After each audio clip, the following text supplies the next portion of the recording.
Age of Empires 4 has just come out, and with it we get 8 full-featured factions to dive in on, each one with their own unique mechanics, soundtrack, aesthetics, and even some engaging campaigns for a few of them. Before we get started, my allergies are acting up pretty wildly, so I apologize ahead of time if I sound a bit funky, but in this video today, we'll be covering the last and the 8th in our series by talking about the Chinese. With their extremely diverse, unique units, interesting dynasty system, and efficient workers, they become an absolute powerhouse when left to their own devices. I covered this in my ranking guide to help give you an overview of each faction, which you can find linked in the upper right corner. And the way that this video is structured, we'll be going over a general overview of the faction, discuss their unique units, go into the technology specific to this civilization, talk about each landmark through the ages, quickly go over the navy, and close the video out talking about army compositions, build order, or what units thrive, whatever it is. But you can quickly navigate to each topic mentioned by using the chapters linked in both the timeline and the description. And if you'd like to see the other guides, they'll be linked at the end of this video to my playlist that will have each guide as I created. If this is your first time on my channel, the way I like to do things is upfront the information within so you can see if you want to stick around to hear about my explanations and what have you. So, with that being said, let me open up by saying that the Chinese are in a very interesting position right now. As the meta for the game evolves, people learn new and exciting ways to build out each civilization, right? But China has been consistently at the bottom tier since launch. This is due to a number of issues with their unit costs, dynasty synergies, and other mechanics that have been watered down or bugged. And I wanted to bring that up now rather than bringing it up multiple times during this video. I expect that the Chinese Civ will get a balance pass in the coming patch, so we won't focus on those points for the rest of the video, but it was just worth mentioning and being transparent about before getting into what makes China stand out. And on that note, China has the fastest producing villagers in the game, since they can produce buildings at twice the speed of a normal villager, allowing you to take less villagers off of your resources when teching to the next stage. Also, they get a disgusting amount of unique units, from horsemen to siege engines, that allow you to deliver a devastating amount of damage in that unit's field of expertise. Which leads me to my next point. The Chinese gain access to these unique units by progressing through their dynasty system. Each dynasty grants you a certain passive bonus, as well as special building and unique unit to take advantage of. Lastly, the imperial official that the Chinese get access to will net you a disgusting amount of passive gold income, which can help to bankroll the unique men-at-arms the Chinese get. All in all, with a few balance tweaks, China has the potential to become the juggernaut that it once was in the beta phases of the game. So if that's all you wanted to know, feel free to head on out, but before you do, don't forget to comment, like, or subscribe to the channel. Each one of those things helps out in varying degrees, and I can't tell you how much I appreciate it. Let's get started here on our Chinese civilization guide. So to start us off, let's go over a brief overview of the Chinese civilization itself. Very similar to what we just talked about, but a little bit more detail. And the first kind of standout feature here is that the Chinese faction has these 4 dynasties to progress through. You start in the Tang dynasty, but then you can progress to the Song, Yuan, or Ming dynasty as you see fit. And we'll go into more detail about how this works in the landmark section. I feel like it makes more sense to talk about it there. But basically, building the landmarks allows you to get access to a passive bonus, a unique unit, and a building for that respective dynasty. And that's actually a pretty cool boon and a strength. The kind of issue with it is, though, that you then have to make 2 landmarks, so it does require quite a bit of resources to do. So you have to pick and choose which dynasties you really want to focus on. Going through all of them is not as ideal. But with that being said, it leads to some unique units. I think that China, and feel free to correct me if I'm wrong here, has access to the most unique units in the game. Through each and every dynasty, they get 1 unique unit, from a repeater crossbow, a fire lancer, and a grenadier in each respective dynasty. Then they also get access to nest of bees, special palace guard, so they have quite a few units at their disposal. You just kind of have to pick and choose what makes the most sense for you on the matchups you're up against, which kind of makes for a very fun civilization that can pivot very well to fit the needs of what you're up against. And in addition to those unique units, we also have not necessarily unique villagers, but villagers that are pretty jacked. So villagers construct defenses 50% faster and all other buildings 100% faster. That is really strong. So it allows you to make the building that can progress your tech into the next age with like 1 or 2 villagers, and it produces very fast, which would otherwise take 3 or 4 villagers in another faction. So that is a really nice boon to have. In addition to, each and every outpost in town center has handguns built into it. So rather than shooting arrows, it'll shoot some arrows, but it'll also have a handgun that will shoot out and do some damage. This is a really great way to deter a lot of early rushing because it does a significant amount of damage. And I also believe those handguns are also in keeps as well. So these things work in conjunction to help you get off the ground, because China got a little bit of a slower start because you also have access to a special unit called the Imperial Official. Now, the Imperial Official stands to help you in 2 different regards. One, it's going to harvest tax generation, which we'll go into when we talk about the unique technologies, but also they have the ability to supervise. And if they supervise a building that produces units or research, they'll increase that speed generation by 200%, or they can supervise a resource drop-off, which will increase the amount of resources dropped off by 20%. So you see that the Imperial Official is really the big mainstay of the Chinese faction, and we'll go into again how that tax generation gives you a lot of really good passive gold. In addition to docks work 20% faster, just something that's worth mentioning, as well as the chemistry technology is granted for free whenever you reach the 4th age. And this is the one from the university that grants you an additional 20% damage of gunpowder units, which you can feel is probably the big focus for the Chinese when you talk about stuff like the nest of bees or the handguns that are placed on all of their defensive structures, as well as the Grenadiers, so on and so forth. So now that we've gone into a general overview of the Chinese, let's now jump into some of their unique units. For the unique units of the Chinese, we've got quite a bit to go through. So let's start with the standard fare here. We have spearmen, as you would expect, nothing new or unique about them, but moving into the men-at-arms, we get the elite palace guard here. And I've upgraded all these to their elite variation because they just look the coolest for the intention of the video. Now, when I hover over this, you can see the big thing that the Palace Guard have is they get a 1.38 movement speed versus the 1.12 of your base men-at-arms. Remember, factions like the Holy Roman Empire or other factions can increase the movement speed of their infantry units, so this can be balanced out and kind of wash away the only thing that makes the Palace Guard particularly unique. Their armor is the same, their health is the same, even their damage is the same. The Guandao does 14 damage. Upgrades, of course, can make all these things change and be different, but it's just worth noting that out of the box, the thing that makes the Palace Guard different than the others is the fact that they have a faster movement speed. So that's just your base infantry units. Moving into our cav in the back here, you can see we get just our normal lancers, and then we get our horsemen. Nothing crazy there. Nothing unique about them. Also, when it comes to range units, we get the elite crossbowmen, the hand cannoneer, and the elite archer. Again, nothing crazy, but now let's start cracking into that crazy farm here. That first one is the repeater crossbow unit that the Chinese get access to here in the Song Dynasty. If you're looking at this video after the fact, there will be a patch that brings this button somewhere over here. So that will hopefully be out of the way and make presentation way easier. But the Song Dynasty will give us access to the Zhuge Nu, which will be an interesting crossbow unit. You get access to this unit and it does do some damage. It's going to do 6 shot per burst with 3 bursts. So at the base level, it will do 18 damage. Now, what's worth noting here is anytime you upgrade their range damage, it's more damage, but it's a burst damage, right? So it's multiplicative at the end of the day. So 18 damage will go to 21 with just 1 upgrade. The big problem I have with this unit is that it is very expensive for what it does without having any ability to fight into heavy armor, which the crossbowman does, right? You have 15 base damage with 8 versus heavy without any upgrade. So they do already quite a bit of damage with 1 less than your standard repeater crossbow and doing 8 more damage to heavy. So that's my personal opinion on this unit. It just doesn't really kind of come off the ground because its range is a little bit lower. As you can see, 4.5 versus the 5.0 here, but its attack speed is a little bit faster and does no damage versus heavy. So that's kind of the Achilles heel of the repeater crossbows. It's too expensive for what it does, in my opinion. The other unit that is in the range category is the Grenadier. Now this one comes in the Ming Dynasty here, you can see right there.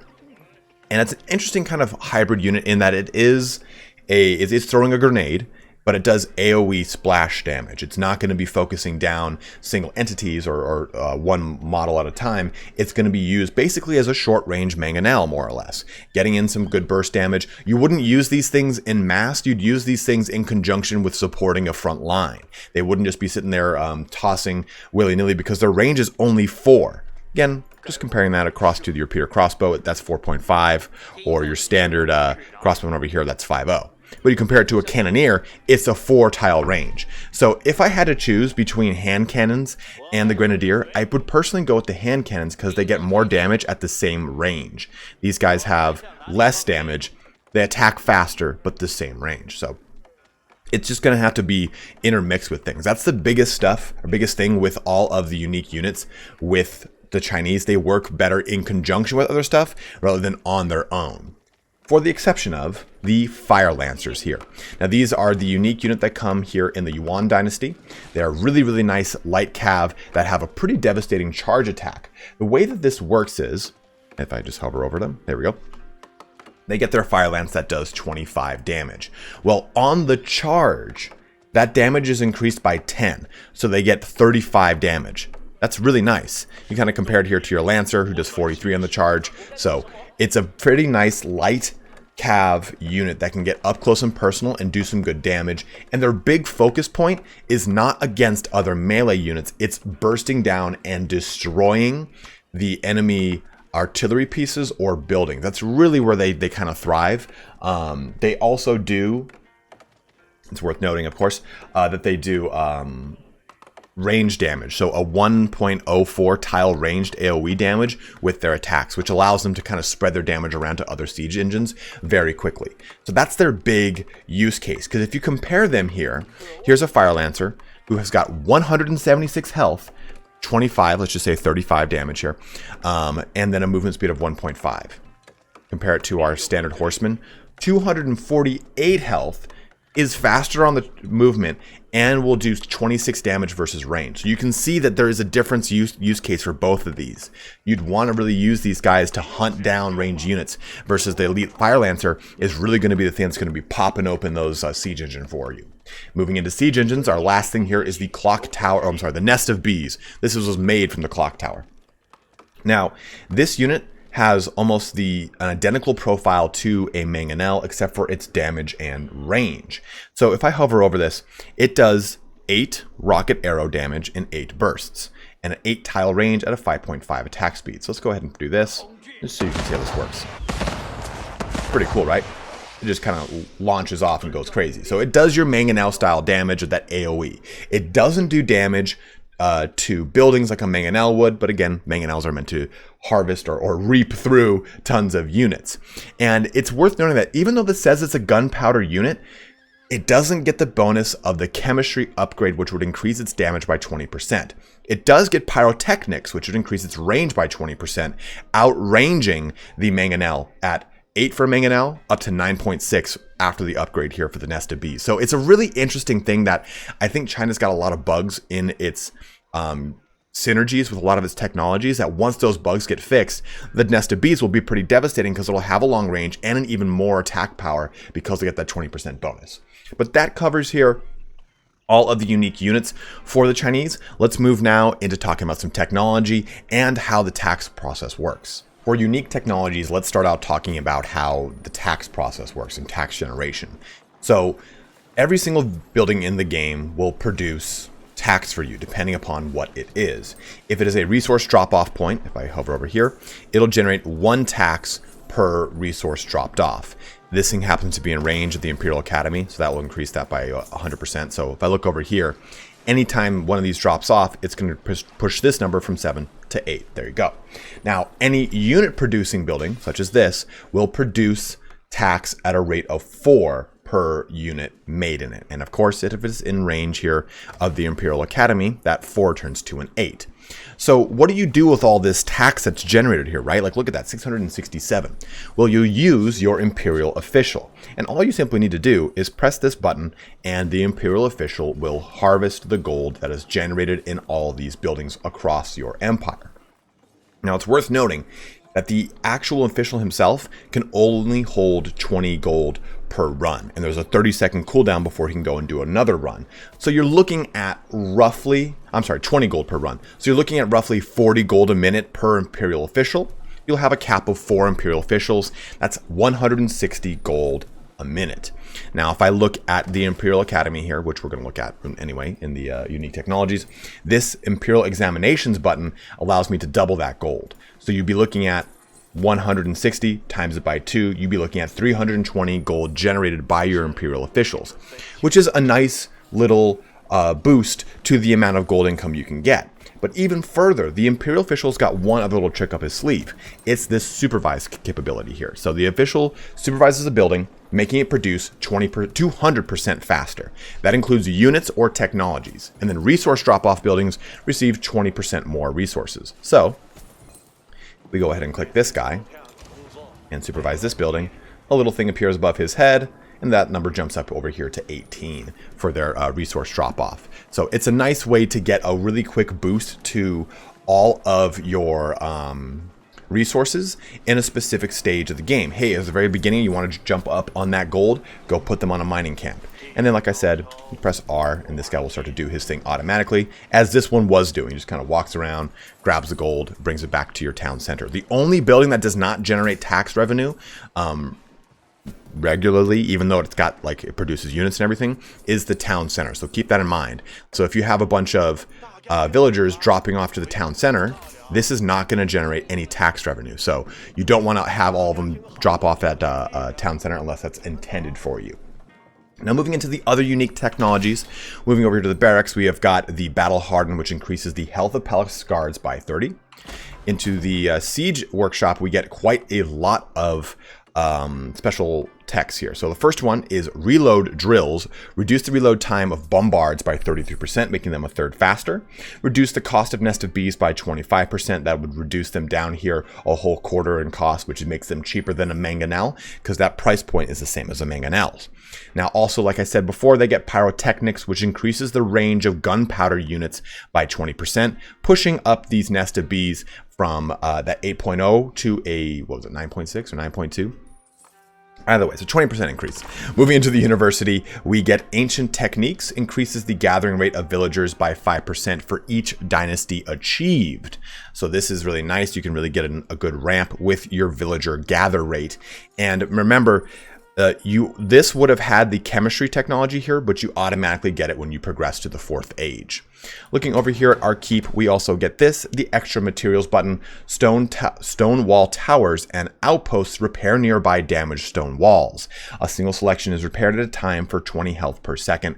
This is a really nice way to kind of passively give you a regen on all of your walls if they get beat up, anything like that. And again, of course, if you look at this thing is decked out with hand cannons rather than arrows. That is a nice custom little feature of the Chinese. Now, another thing that is worth mentioning is the farm economy of China. So let's move this guy away over here. And Spirit of the Law did an amazing video on how Age of Empires 4 farming works. Please go ahead and check that out, guys. About a 13-minute video, and it's definitely worth your time. So the standard farm produces wheat, and it does it in 12 little wheat pockets. There's little squares all over the place, and as you can see, every time they harvest, one of those little squares disappears, and each square of wheat generates 10 food.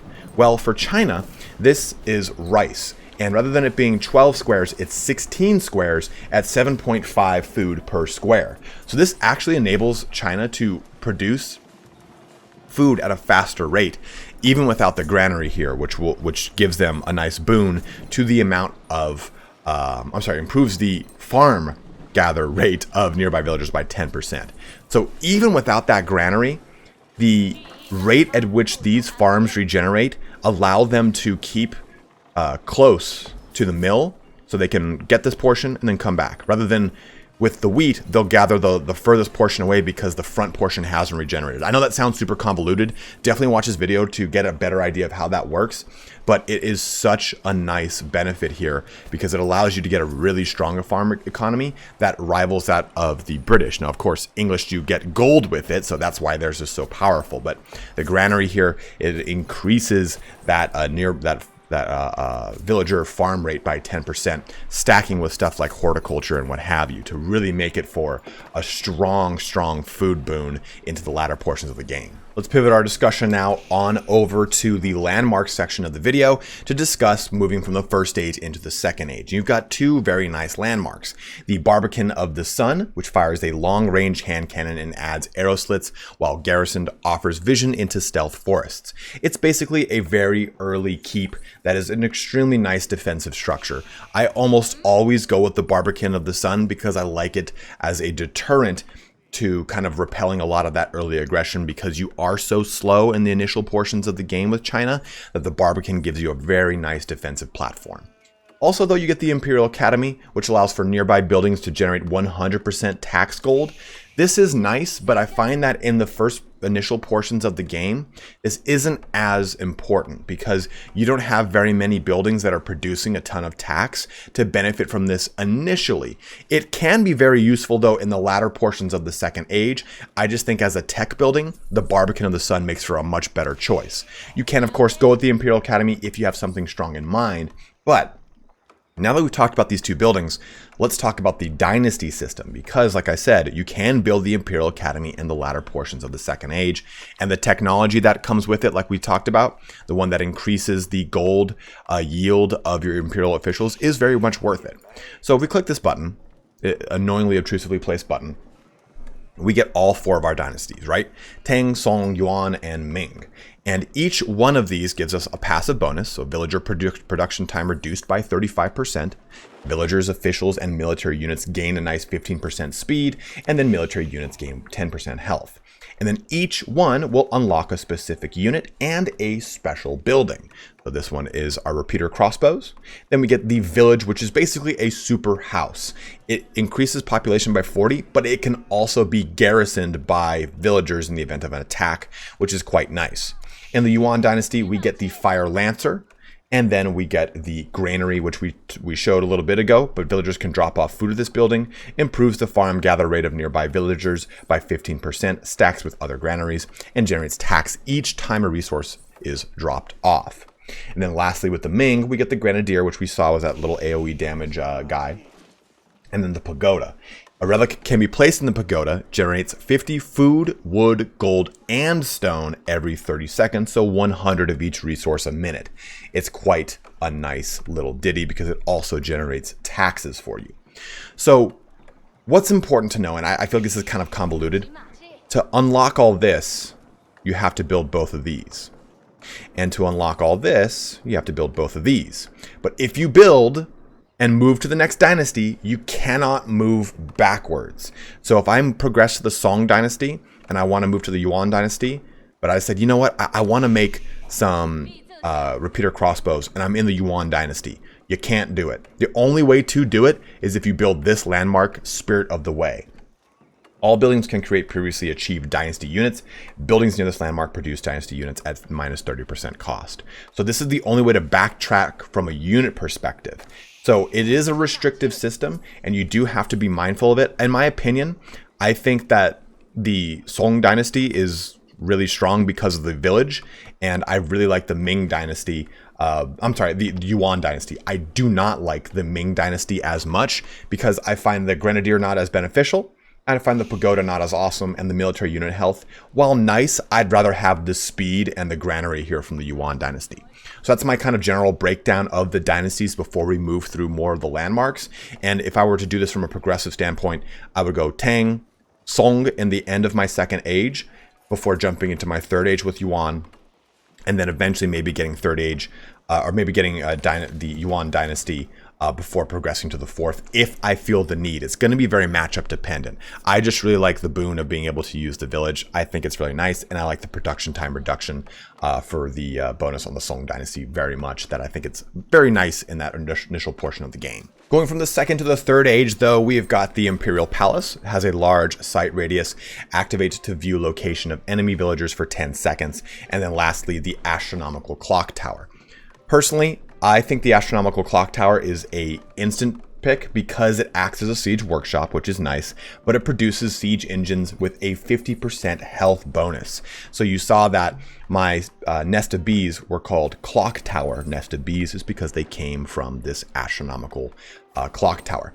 I think the Imperial Palace is just not that great. It is nice to be able to see if there are any expansions on the map to see, hey, where are all the enemy villagers? That's going to tell me where they all are.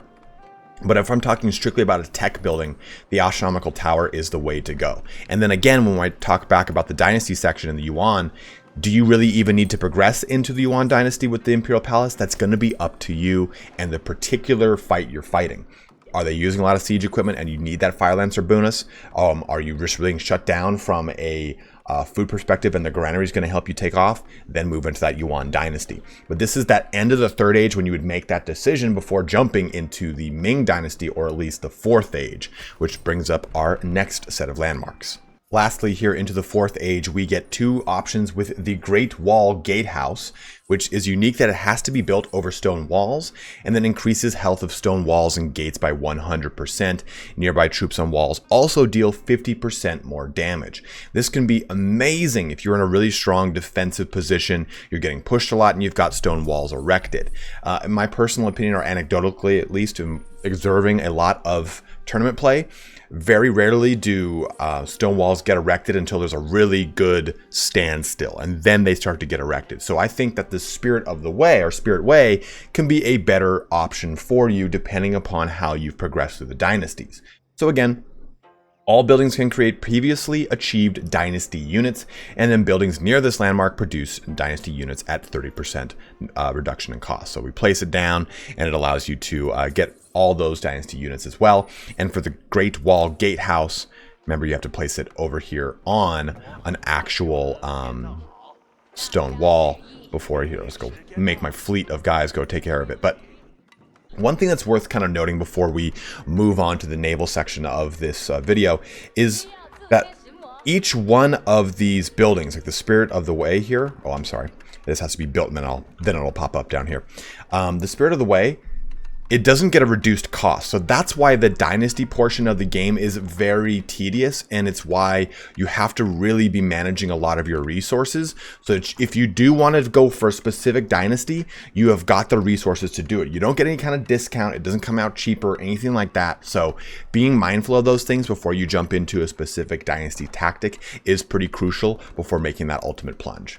So look good, there you go, it's been made. Now we can produce this down here. It's the same amount, right? 2,400 and 1,200.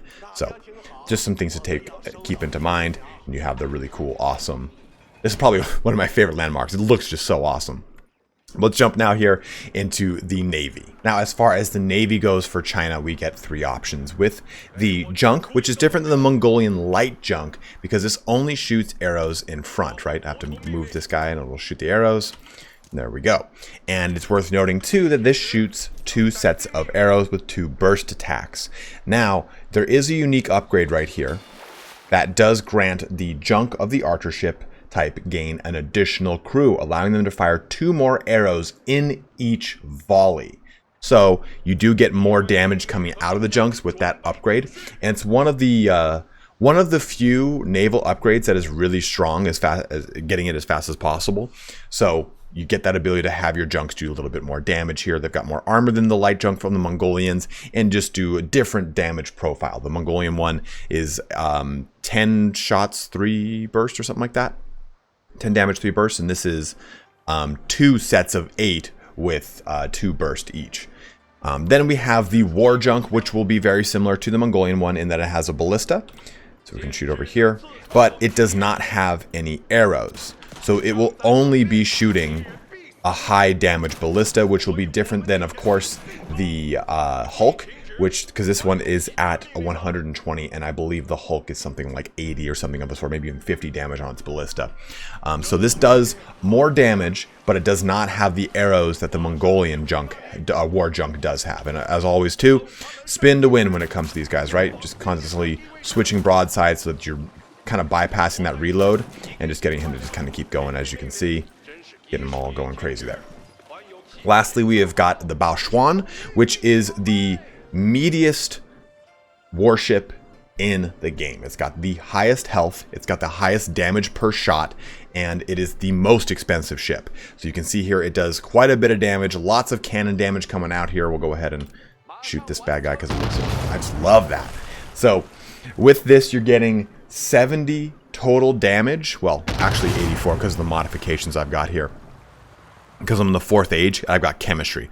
But the base damage of the warship would be 70, and then you get 4 shots per broadside. So it does quite a bit of damage per shot. Like I said, the most of any warship per shot, but it is unfortunately a very slow speed warship when it comes to those shots. So its DPS is not that high.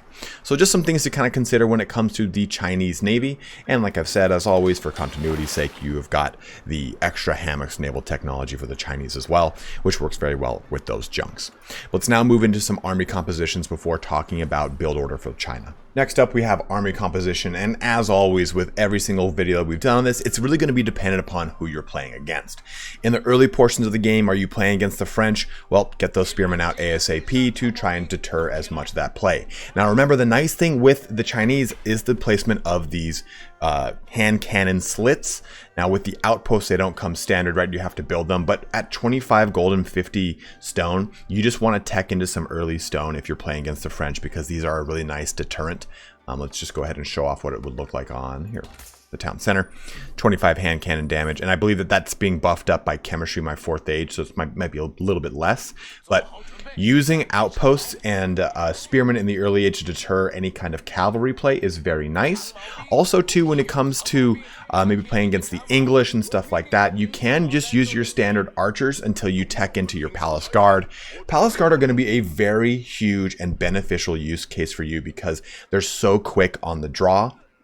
And with the ability to bankroll a lot of passive gold income and take advantage of the fact that, and I didn't touch about this in any other section until now, when it comes to your villager production, remember they can produce buildings 100% faster. So you can set up a military infrastructure faster than your opponent. And when your opponent does decide to attack you and you don't have anything to counter it, don't freak out. You can build a military infrastructure quickly to counter that once you've dealt with the initial rush. So if they say, hey, or they're going to go really hard with French knights and then switch over to men-at-arms and you've already produced a ton of spearmen, you can make a ton of men-at-arms to counter that. Or maybe you want to start making a ton of crossbowmen to counter it. So don't freak out. You've got those tons of abilities. Also, too, rely on your nest of bees when it comes to getting any kind of good mangonel damage out. But what you really want, and I didn't make them here unfortunately, is your springalds. Springalds are at such a strong point in the game right now, especially with the roller shutter triggers, which makes them shoot further, of course, and faster. But getting them out of the clock tower here, the clock tower siege workshop, the astronomical clock tower, you're getting a springald that's got 50% more health than your opponent's springald.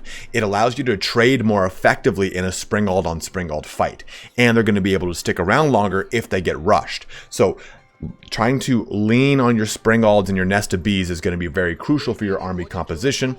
And if you do have to deal with a lot of siege engines, get those elite fire lancers up into that face and get the hand in the cookie jar and try and destroy them as fast as possible while using your horsemen maybe to deter any kind of range play. Personally, I haven't found a massive use, or I've not seen a lot of use case either for the Grenadier. And if you do have a really good one in the comment section, by all means let me know. I have just not seen them used as widely as, say, the Fire Lancer. I think of the Dynasty units, I've seen the Fire Lancer the most, and I've seen the Grenadier least, and the repeater crossbow right in between. The nest of bees is not a Dynasty unit, nor is the men-at-arms here. So really kind of make this fit whatever you're playing against. Use those men-at-arms, use those siege engines with the high health pools, and get those fire lancers in the face of any siege engines or backline harassment that you want to do. Okay, now for build order here, I'm doing something that's a little bit different than my build order basics guide that you can find linked in the upper right corner. What we're going to be doing is making a, well, as you would imagine, a house immediately. We'll put all of our villagers onto sheep and then get a lumber camp out pretty quickly.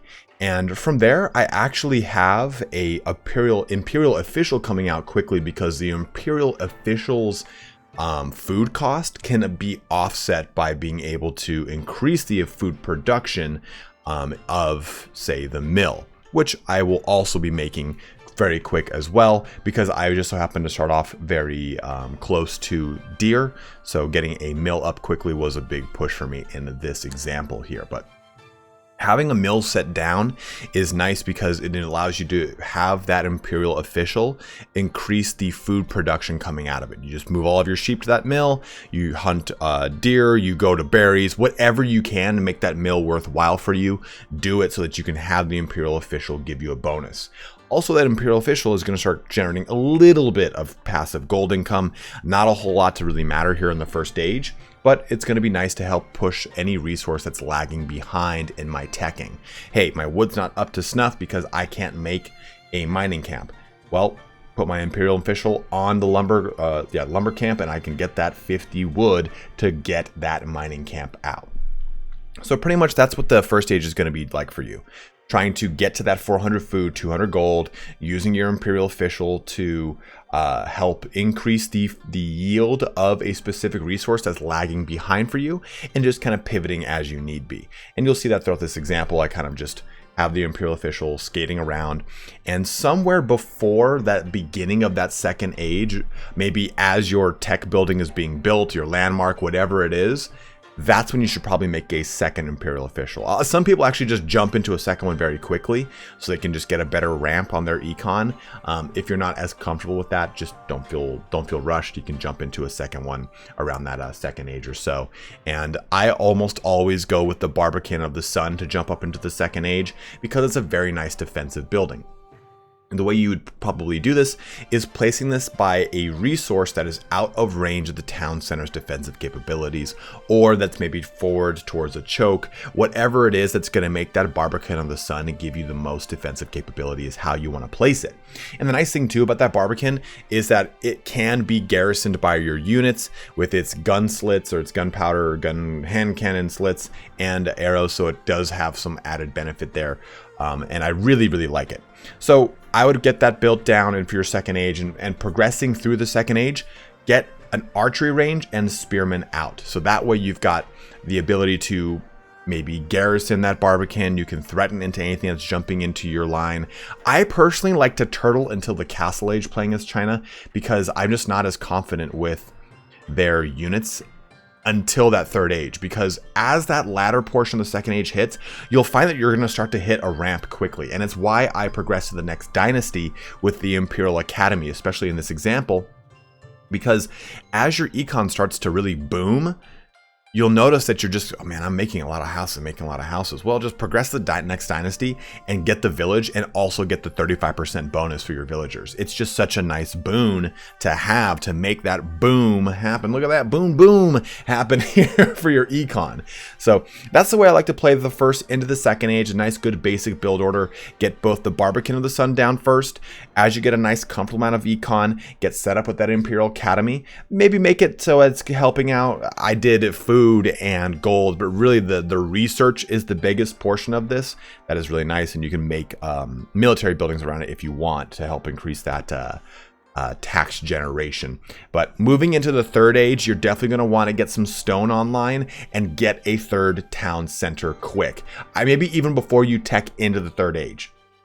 Most of the people I've watched play with China, they get a second town center and they lag behind getting into the third age, because they can get such a strong economic ramp going with two town centers and villagers coming out, in addition to their imperial officials increasing the yield of all of the locations that these villagers are dropping off.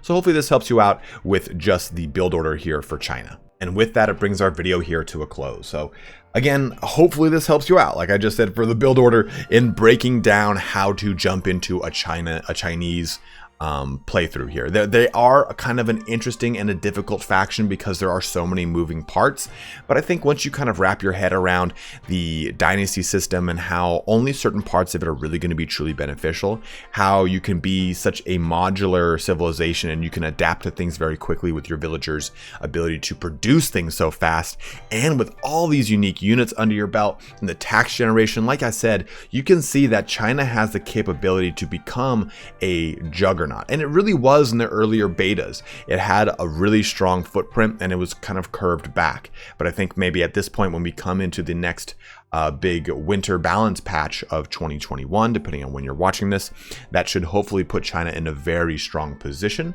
and it'll help move that dynasty button out of the way and make it less obtrusive when you're playing the damn faction. But if you have any recommendations for build order, certain things that maybe I missed, please by all means let it be known in the comment section below. I like to make sure as much information about the civilizations and the game is disseminated out to the people as best as possible. And like I said, for the farming, please take a look at Spirit of the Law and his video on farming. It is amazing. It's like I said, 13-14 minutes. It's worth your time, and it gives you a really good breakdown of how not only farming works in Age of Empires, but how horticulture, the farming tech that increases the food yield, how that really is going to benefit you, and at what point it's worth it, and so on and so forth. So please go and check that video out. It will help you out a ton. But as always, guys, thank you so much for watching here today. Have a good one and take care.